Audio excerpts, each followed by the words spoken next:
উম্মা উম্মতি আল্লাহুম্মা উম্মতি, আল্লাহ গো আবার গুনাহগার উম্মত বলে আজকে কি অবস্থা হবে।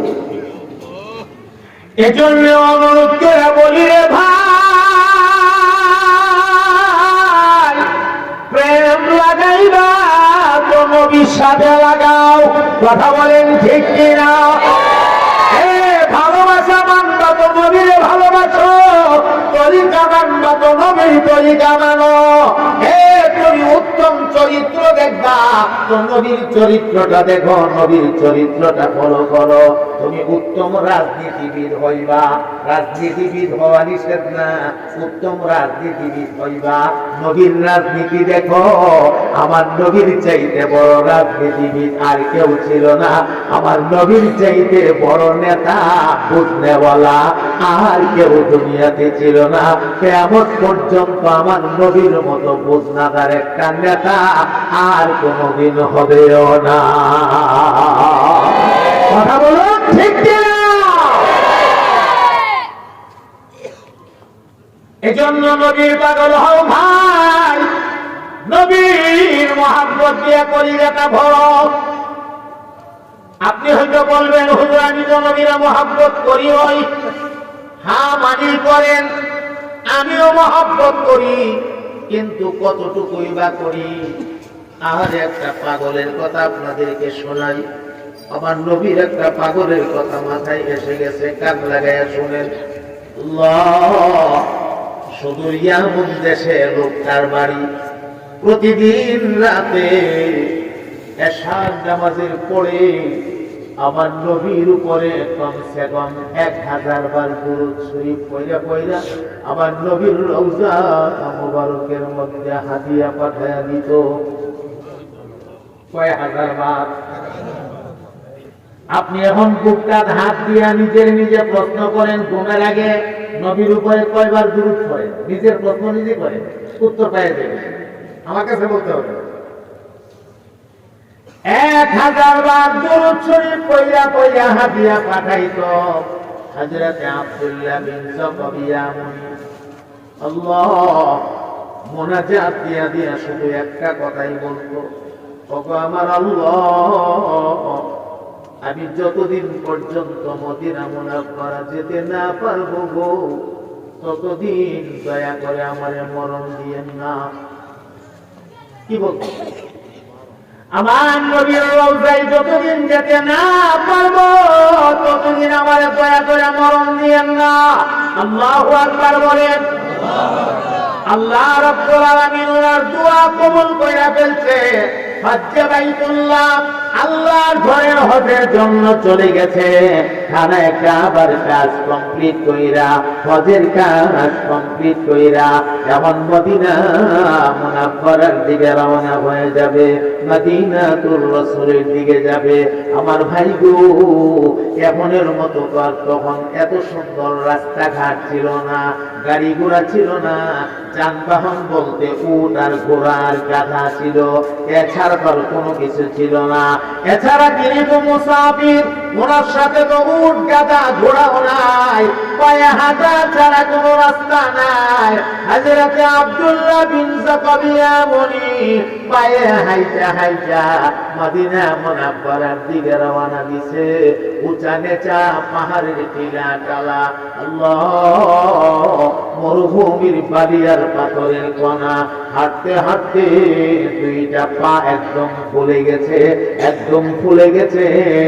যেখানে সন্ধ্যা হয় বা রাত হয়, সেখানে আসবাব পত্রের উপরে মাথাটা রেখে একটু ঘুমায়া যা। এইভাবে করতে করতে অনেক কষ্ট কইরা হযরতে আব্দুল্লাহ বিন যাকারিয়া মুনি আমার নবীর ওই পাগলটা নবী পাকের রওজা মুবারকের কিনারাতে হাজির হয়ে গেছে। যেই লোকটা নিজের দেশ থেকে 1000 বার দরুদ শরীফ পড়া পড়া আমার নবীর রওজাতে হাদিয়া পাঠাইতো। এই লোকটা যদি রওজার কিনারাতে যা মনের অবস্থাটা কেমন হবে আমি কেমনে বোঝাই। রওজা শরীফের কিনারায় গিয়া এক মুষ্টি মাটি রওজা শরীফ থেকে মাটিটা হাতের মধ্যে লইয়া একবার মাটিটার চুমু খা, একবার কপালে লাগা, একবার মাটিটার বুকের মধ্যে লাগা, আর কলিজা ভাঙ্গা আওয়াজ দিয়া দিয়া আমার নবী পাকের সালাম জানা সালাম। আমার ভাইয়েরা, এই দৃশ্যটা দূর থেকে আমার নবীর এক দুশমন শিয়া, লোকটা হলো শিয়া, এই লোকটা পুরা ঘটনাটা দেখছে। ঘটনাটা দেখলাম হে মনে মনে প্ল্যান বানাইছে, আজকে তারে জন্মের একটা শিক্ষা দিয়ে দেব। আস্তে আস্তে কইরা কাছে গেছে, কাছে গিয়া সালাম দিছে, আসসালামু আলাইকুম ওয়া রাহমাতুল্লাহ, সুন্দর করে সালাম দিছে। আমার ভাই রে, এটারে আরবিতে বলা হয় কালিমাতু হাক্কিন উরিদা বিহাল বাতিল, কথা সুন্দর কিন্তু মতলব খারাপ। দেখবেন কিছু মানুষ সমাজে আছে, কথা কয় বেলা বোঝা যায় বাইজিদ বুস্তামি লাইন আইছে, ভেতরে শয়তানের বাসা। কথা বলে না ঠিক কিনা? নমুনা দেখলে, চেহারা দেখলে বোঝা না বাবা রে বাবা বাইজিদ বুস্তামি আই পড়ছে রে, আল্লাহর ওলি পুরপুরি আই পড়ছে। আরে বাপ রে বাপ, এত উঁচা দামি ভাগনি টুপি বান্ধা আল্লাহর ওলি আইছে, ভিতরটা শয়তানের বাসা। কথা কয় না আছে না নাই? আহারে অভাব নাই। দেরি হয়ে যেতেছে না? হ্যাঁ, বেশি দেরি হইতেছে? ওরা হইতে গেছে গা, ওরা হচ্ছে কি হয়েছে? আচ্ছা, একটু মোবিল দিয়ে যাবে। আল্লাহ আল্লাহ আল্লাহ আপনাদের কবুল করে, আমিন বলেন।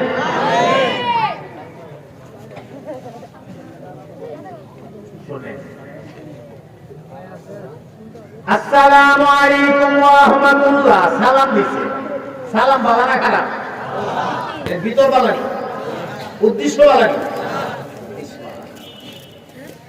সালাম দিয়া ডাক দিয়া কয়, হে ভাই আপনার নাম কি? কয় আমার নাম আব্দুল্লাহ বিন জাফর। বাড়ি কোথায়? বেলে বাড়ি এমন দেশে। কেন ভাই? ও ভাই রে, তুমি যে নবীর এত বড় পাগল আমি তো আগে জানি না, আজকে আমি পাগলের মতো একটা পাগল দেখলাম। তুমি নবীর লাগি এত পাগল, তুমি যেমন পাগল আমিও নবীর পাগল। আসো দুই ভাই মিল্লা আজকে জোহরের পরে 4টা খানা আমরা একসাথে খাই। দাওয়াত দিতেছে, দাওয়াত। আমার ভাইয়া তিনিও মনে মনে ভাবতেছে, যেহেতু আমি মুসাফির মানুষ, কোথাও না কোথাও তো আমার খাওয়া লাগবে, এছাড়া দাওয়াতটা গ্রহণ করা তো সুন্নাত। আচ্ছা, দাওয়াতটা গ্রহণ করে ফেলি। দাওয়াত গ্রহণ করে ফেলেছে। সালাতুজ যোহরের পরে লোকটা আইসা এই জায়গা থেকে আব্দুল্লাহ বিন জাকবিয়া মুনিরে নিয়ে গেছে, বাড়িতে নিয়ে একটা ঘরের মধ্যে বসায়, আপনি একটু বসেন আমি আসতেছি। বসেন আসতেছি কয়া গেছে। বন্ধু মহলের কিছু বন্ধু বান্ধবরে লয়ে আইছে। আসছে যে সবার হাতে দেশীয় বিভিন্ন রকমের অস্ত্র। এখন বলেন খাওয়াই তো নিছে, কথা কয় না, খাওয়াই ভাল লাগিয়েছে। এ মুসলমান ভাইরা আমার, হযরতে আমনি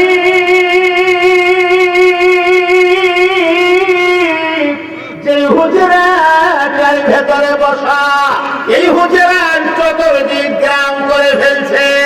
যেই দুশমনটা দাওয়াত দিয়ে নিয়েছিল, এই দুশমনটা ঘরের ভেতরে ঢুইকা হযরত আমনির চেহারা বরাবর তলোয়ারটা ধইরা দিয়া ইয়া মুনিরে ডাক দিয়া কয়, ইয়া মুনিরে, এমন সময় আছে মুহাম্মদের উপর দরুদ শরীফটা ছাইরা দে, বাঁচতে যদি চাস, আর যদি না চারস এই মুহূর্তে তোকে দুনিয়ার জমিন থেকে বিদায় করে দেওয়া হবে। হযরতে ইয়া মুনি দুইটা চোখের পানি ছাইরা দিয়া কান্দে আর কই, কেন রে ভাই, কেন? আমি তো বড় ধরনের কোনো অন্যায় তোমাদের সাথে করি নাই, আমারে এইভাবে কষ্ট দিচ্ছ কারণটা কি? দাওয়াতের নাম দিয়ে আইনা এই কষ্ট দেওয়ার কারণ কি? কয়েকটি মাত্র কারণ, মুহাম্মদের উপরে তুই দরুদ পড়তে পারবে না, মুহাম্মদকে ছাইরা দিতে হবে, এইটাই শুধু কারণ। যদি ছাইরা দেশ তো বাঁচবে, আর যদি না ছাড়বে তো মরবে। কোনটা বাইছা নিবে? রাস্তা তো দুইটা। এমনি এমনই ইমানি জজবাই একটা জবাব দিয়া দিছে, রে বেঈমানেরা, তোমরা কি মনে করেছো সামান্য কয়েকটা তলোয়ারের ভয় দেখাইলে আমি আমার নবী মুহাম্মদুর রাসূলুল্লাহ সাল্লাল্লাহু আলাইহি ওয়াসাল্লামকে ছেড়ে দিব? না না না, কান লাগায়া তোমরা শুইনা রাখো, তোমাদের তলোয়ারের নিচে আমি আমার জীবনটা দিয়া দিতে রাজি। এরপরও একটা মুহূর্তের জন্য আমি আমার নবী মুহাম্মদকে ছাড়তে রাজি না। কি পরিমাণ ভালোবাসা! সুবহানাল্লাহ। আমার ভাইয়েরা, এমনি ওই মুশরিকিনরা হযরত ইয়া মুনিরে কান্না শেষরায়া বেউজ্জুটিমূলক ভাবে ইহামত কইরা কান্না শেষরায়া ঘর থেকে বাহির করছে। আল্লাহু আকবার। ঘর থেকে বাহির কইরা বাড়ির উঠানে আইনা উঠানের মধ্যে ওনাকে আরেকবার থ্রেট দিল, থ্রেট তলোয়ার দেখায় কয়, এখনো সময় আছে, কিন্তু আমি জবাই করে পালামু। এমনই কয়, আমি ভয় করি না, জবাই করে পালাও, আমার নবীর লাগি যদি জানটা দিতে পারি গো, আমি আমার জীবনটারে সফল মনে করব, জবাই করে ফেলাও, আমার কোনো আপত্তি নাই। আমার ভাইয়েরা, এমনি বেঈমানেরা হযরত ইয়া মুনিকে জমিনের মধ্যে চিৎমুখী শোয়াইছে, দুইটা হাত এইভাবে মাথার উপর দিয়ে দিয়া হাতের দুই পাশে লম্বা লম্বা দুইটা খোঁটা জমিনের সাথে গাইরা দিয়া ওই খোঁটাগুলির সাথে দুইটা হাতে বাঁধ দিছে, যেন হাতগুলি নড়াচড়া করতে না পারে। দুইটা পায়ের গোড়ালিতে দুইটা খোঁটা মাইরা দুইটা পা শক্ত করে টান দিয়া বাঁধ দিছে, যেন পা গুলিকে নড়াচড়া করতে না পারে। মোটা একটা রশি লইয়া এই রশিটারে দুইটা পাট করে বুকটার উপর দিয়া দিছে। একদিকে রশিটা বাঙ্গা, আরেকদিকে আংটা লাগায়া কয়েকজনই মিল্লা রশিটার মধ্যে ধরে ধরে টানতেছে। আহারে, যতই টানে রশিটা আস্তে আস্তে করে নিচের দিকে চাপতেছে। হযরত ইয়া মুনি যেন মনে হয় বুকের ছাতনি গুলি ভাঙ্গা মটমটায়া ভেতর দিকে চলে যাইতেছে।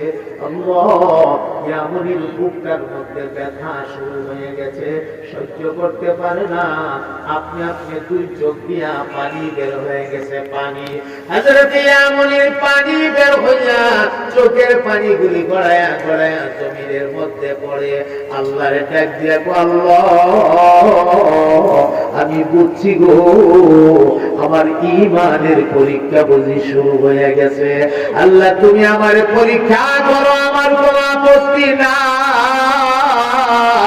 আমি তোমার কথা দিলাম গো আল্লাহ, প্রয়োজনে আমি জীবনটা দেব, তুমি আল্লাহর আমি ছাড়বো না, আমি কথা দিলাম।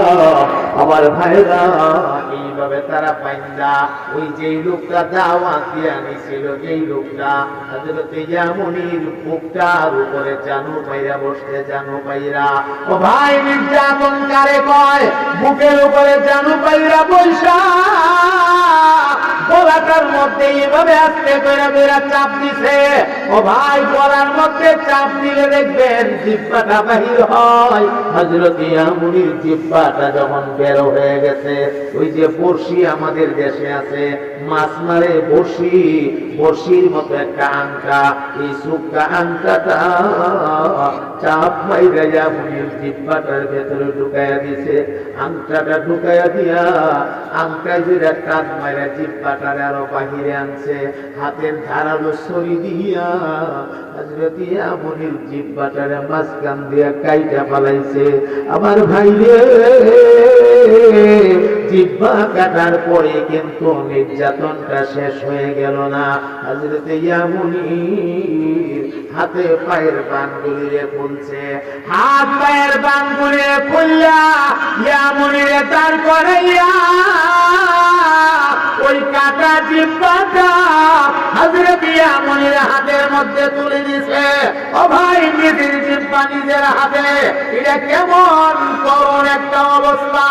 আরে নিজের কাটা জিহ্বা নিজের হাতে ইয়ামুনির ঘাটটার মধ্যে ধরে ধাক্কা দিয়া যা যা তোর মোহাম্মদ গিয়া বল তোর জিহ্বাটা ভালো করে দেওয়ার জন্য। এতই যখন মোহাম্মদ মোহাম্মদ করস, তোর মোহাম্মদ গিয়া জিহ্বাটা ভালো করে দেওয়ার জন্য যা। হযরত ইয়ামুনি কাটা জিহ্বা তার হাতে লইয়া কদম কদম চলতেছে, আমার নবী পাকের রওজা মোবারকের দিকে যাইতেছে। হে মুসলমান বন্ধু আমার, মুখ থেকে রক্ত বের হইয়া রক্তে দাড়িগুলো লাল হয়ে গেছে, রক্ত কইরা জামা লাল হয়ে গেছে, রক্ত ফুটার ফুটা টপটা পায়া জমিনে পড়তেছে। হযরত ইয়ামুনি জিহ্বা নাই, কথা বলতে পারে না। অন্তরে অন্তরে আমার মাওলা পাকের কাছে দুইটা দরখাস্ত জানাইছে। এক নাম্বার দরখাস্ত জানাইছে, আল্লাহ, আমার মুখের তাজা রক্তগুলি তোমার জমিনের যেই জায়গাতে পড়ে গো, এই জায়গাগুলি যেন হাসরের ময়দানে আমি ইয়ামুনির পক্ষে তোমার কাঠ গড়ার মধ্যে সাক্ষী হয়ে যা। আর দুই নাম্বার দরখাস্তটা জানাইছে, আল্লাহ, সেই নবীর জন্য আমি আমার জিহ্বাটা দিলাম, আমার নবীর রওজার কিনারায় যাওয়া না পর্যন্ত আমারে দয়া করে মরণ দিয়েন না। দুইটা দরখাস্ত আল্লাহর কাছে জানাইলেন। ও ভাই, মদিনাতুর রাসূল আমার নবী পাকের রওজা মোবারকের দিকে চলছে, মাঝে মাঝে বসে যা, শরীর দুর্বল, তো রক্ত ঝরতে ঝরতে শরীরটা দুর্বল হয়ে গেছে, মাঝে মাঝে বসে যা, আবার মাঝে মাঝে কয়েক কদম চলে। এইভাবে কইরা চলতে চলতে চলতে চলতে চলতে চলতে আমার নবী পাকের রওজা মোবারকের কিনারাতে গেছে। আল্লাহ, রওজা শরীফের কিনারাতে গিয়া এক মুষ্টি মাটি লইয়া ভেতরের কাটা জিহ্বার অংশটার মধ্যে চাপ দিয়া ধরছে। আমি দেখি আমার মুখের রক্ত বের হওয়াটানি বন্ধ হয়। চাপ দিয়া ধরলে কি হবে গো, রক্তে হাতের মাটি লাল হয়ে গেছে, রক্তে হাত লাল হয়ে গেছে, রক্ত বের হওয়া বন্ধ হয় না। উনি আর দাঁড়ায়া থাকতে পারে না, দুর্বল হয়ে গেছে, রওজা শরীফের কিনারায় আস্তে করে বসে গেছে। আমার ভাইয়েরা, এখন আর পয়সাও থাকতে পারে না, দুর্বলতার কারণে আমার নবীর রওজার উপরে হাতটা লাগাইয়া দিয়া আস্তে করে একটা তাকিয়া লাগাইছে, তাকিয়া একটু ধাক্কা দিয়ে এইভাবে হেলান দিছে। ভাবলেন একটু আরাম করি, যেই মাত্র হেলান দিয়া মাথাটা ফালাইয়া দিছে, আমার আল্লাহ ইয়ামুনির দুই চোখের মধ্যে রহমতের ঘুম ডাইলা দিছে। হযরত ইয়ামুনি রওজা মোবারকের উপরে ঘুমায়া গেছে। আমার ভাই, যেই মাত্র রওজার উপরে ঘুমায়া গেছে গো, এমনি ঘুমের ঘরে স্বপ্ন যুগে তাকায়া দেখে রওজার নবী রাহমাতুল লিল আলামিন ইয়ামুনির সামনে আয়েশা দাঁড়ায়া গেছে। আল্লাহু আকবার বলে, আল্লাহু আকবার। আমার নবী সামনে দাঁড়ায়া গেছে, আমার নবীর কলিজাটা উম্মতের মায়া দিয়া ভরা, নবী আমার এই চিত্রটা দেখে সহ্য করতে পারতেছে না। আমার নবীর দুই চোখ দিয়া আপনা আপনি পানি বের হয়ে গেছে। নবী আমার ডাক দিয়া কোকে রে, কি তোমার নাম, বাড়ি তোমার কোন জায়গায়, কে তোমার জিহ্বাটা কাটছে আমার কাছে বলো। প্রশ্ন করলে কি হবে গো, জিহ্বা নাই, কথা তো আর বলতে পারে না। আমার মহতারাম ভাইরা, আমার নবী ইশারা দিলেন আসো, কাটা জিহ্বাটা নিয়ে আমার দিকে আসো। হযরতে আব্দুল্লাহ বিন যাকারিয়া বলি কদম কদম সামনের দিকে আগা। আমার নবী পাক কদম কদম সামনের দিকে আগা। একদম কাছাকাছি এসে গেলে হযরত ইয়ামুনির আমার নবী দুইটা হাত বাড়াইয়া দিয়া নবী আমার কাঁধ মাইরা ইয়ামুনির সিনার সাথে আমার নবী পাকের সিনাটারে চাপ দিয়া লাগাইয়া দিছে। আল্লাহু আকবার, মুসলমান। এই সিনাটার দাম কত রে, যে সিনার সাথে আমার নবী পাকের সিনাটা লাগছে। আমার নবী টাকা দিয়ে সরাইয়া ডাক দিয়া কয় এমনি, এই যে তুই তাকায়া দেখ, তোর বুকের কাজা রক্তগুলো আমি নবী আমার বুকের মধ্যে নিয়েছি। এই রক্ত কঠিন মুসিবতের দিনে আমি আমার আল্লাহ পাকের বিচারের কাঠগড়ায় জমা দেব। এই রক্ত আমার গুনাহগার উম্মতের জন্য নাজাতের দুনিয়া হবে। দে দে তোর কাটা জিহ্বাটা আমার হাতে দে। আমার নবী পাক কাটা জিহ্বাটার হাতে লইয়া উনি ওনার শাহাদত আঙ্গুল দিয়া মুখের ভেতর থেকে লালা বের করছেন। লালা, এই লালাটা কাটা জিহ্বার অংশটার মধ্যে এইভাবে বসায়া বসায়া লাগা। এটা কুদরতি আডারে বাবা, এই আডার সাথে দুনিয়ার কোন আডার তুলনা হয় না। নবী আমার ডাক মারলেন হে ইয়ামুনি, দে রে দে তোর মুখটা তুই আ করে দে, আমার সামনে আ করে দে। এমনি মুখটা আ করে দেওয়ার পরে আমার নবী পাক কাটা জিহ্বার অংশটা ভেতরের অংশের সাথে এইভাবে চাপ দিয়ে ধরে আমার আল্লাহরে ডাক মারছে, ওরে আমার মাওলা, আপনারই গোলাম আমার আশিকের জিহ্বাটার জায়গা মতো লাগায় দেও না, আল্লাহ থেকে লাগায় দেও না। আমার নবী বলতেছে আল্লাহ আমার আশিকের জিহ্বাটা লাগায় দাও। এমনি ঘুমটা ভাঙিয়ে গেছে আর চোখে ঘুম নাই। যেই মাত্র ঘুমটা ভাঙিয়ে গেছে রে ভাই, এমনি তাকায় দেখে কাটা জিহ্বাটার হাতের মধ্যে নাই, কাটা জিহ্বাটা মুখের ভেতরে চলে গেছে। এমন সুন্দর ভাবে সেটিং হইছে, আগে যে কাটছিল কাটার জায়গা পর্যন্ত নাই, গাড়িতে রক্ত নাই, জামাতে রক্ত নাই। যেন মনে হয় আমার আল্লাহ কুদরতি ভাবে আল্লাহর বান্দারে গোসলটা পর্যন্ত করাইয়া দিছে।